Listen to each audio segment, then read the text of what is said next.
इंदौर में अनंत चतुर्दशी की तैयारी पूरे जोर शोर से चल रही है, लेकिन इस बीच जिला प्रशासन ने सख्त कदम उठाया है। कलेक्टर आशीष सिंह के निर्देश पर उन वाहनों से स्पीकर के कनेक्शन काट दिए गए जिनमें तय सीमा से ज्यादा ध्वनि यंत्र लगाए गए थे। प्रशासन का यह कदम ध्वनि प्रदूषण पर नियंत्रण और झांकी मार्ग पर अनुशासन बनाए रखने के लिए उठाया गया है। इंदौर में अनंत चतुर्दशी की भव्य झांकियों को लेकर तैयारियां जोरों पर है। इस दौरान कलेक्टर आशीष सिंह ने झांकी मार्ग का निरीक्षण किया।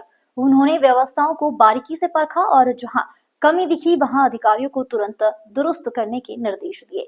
निरीक्षण के दौरान प्रशासनिक अमले ने पाया कि झांकी में शामिल कई वाहनों में से 2 से अधिक स्पीकर लगाए गए हैं। ऐसे वाहनों के अतिरिक्त स्पीकरों के वायर मौके पर ही काट दिए गए।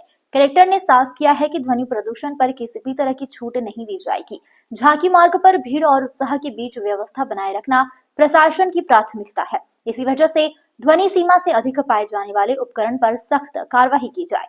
अनंत चतुर्दशी चल समारोह में अनुशासन और नियमों का पालन सबसे जरूरी है। ध्वनि प्रदूषण पर काबू पाने के लिए हमने झांकियों में 2 से अधिक स्पीकर लगाने पर रोक लगाई है।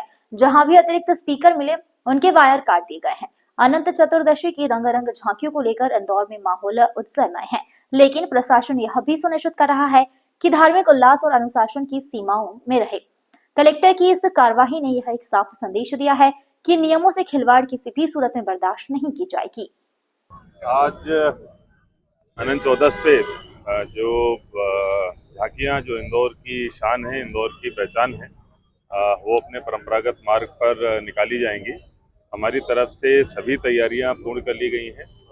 पूरे मार्ग पे सीसीटीवी लगा दिए गए हैं, वॉच टावर लगा दिए गए हैं। रोड की मरम्मत नगर निगम के द्वारा पहले ही की जा रही थी। जर्जर भवन आइडेंटिफाई करके या तो उनको हटा दिया गया है या जिन पर कोर्ट का स्टे है उन पे चिन्ह लगा दिए गए हैं।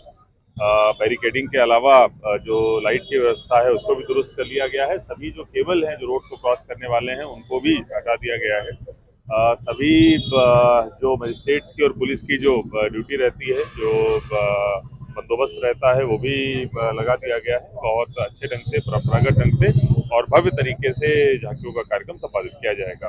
इसके साथ साथ जहाँ जहाँ पर भी विसर्जन हो रहे हैं आज छोटी मूर्तियों के, वहाँ पर भी सभी टीमें हमारी लगी हुई हैं और कुंड से दूर ही रख के प्रॉपर बैरिकेडिंग करके अच्छे सेफ तरीके से विसर्जन कराया जाए, ये हमने सुनिश्चित करने की कोशिश की है। और ये जो बड़ी झांकियों का जो बड़ी मूर्तियों का विसर्जन होगा उसके लिए भी हमारा इंतजाम हो चुका है। पूरा मार्ग का दौरा भी किया है आपने? जी हाँ, निश्चित रूप से अभी पूरी सभी विभागों के साथ में पूरे मार्ग का दौरा किया गया है और सभी व्यवस्थाओं को देखा गया है। जो कुछ हल्की फुल्की कमावेशी है उसके संबंध में विभागों को निर्देश प्रदान किया गया है। बहुत अच्छे तरीके से बिना किसी व्यवधान के झांकियां निकली है। लगभग 2500 का बल रहेगा और 5 प्रमुखता संभाग रहेंगे, सेक्टर रहेंगे, जिसमें एडिशनल डीसीपी रैंक के ऑफिसर रहेंगे। ड्रोन से भी लगातार मॉनिटरिंग की जा रही। सीसीटीवी कैमरे जगह जगह पर लगाए गए हैं। सारी गलियों को कवर कर दिया गया है।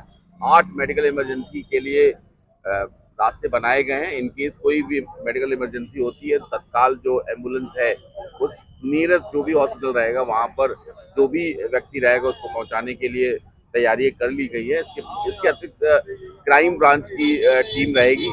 चपटमारी और चाकूबाजी करने वाले लोगों पर विशेष फोकस रहेगा और प्रयास यही रहेगा कि इस तरह की घटना इस कार्यक्रम में ना हो। और इस बात विशेष, क्योंकि बारिश का समय है, इस बात विशेष ध्यान दिया जा रहा है कि इलेक्ट्रिसिटी को लेकर जो एमपीपी के लोग हैं लगातार पुलिस से कोऑर्डिनेट करके चले, किसी तरह की घटना दुर्घटना ना हो। सर, कितने सीसीटीवी कैमरे लगे हैं इस मार्ग पर? लगभग 200-250 से ज्यादा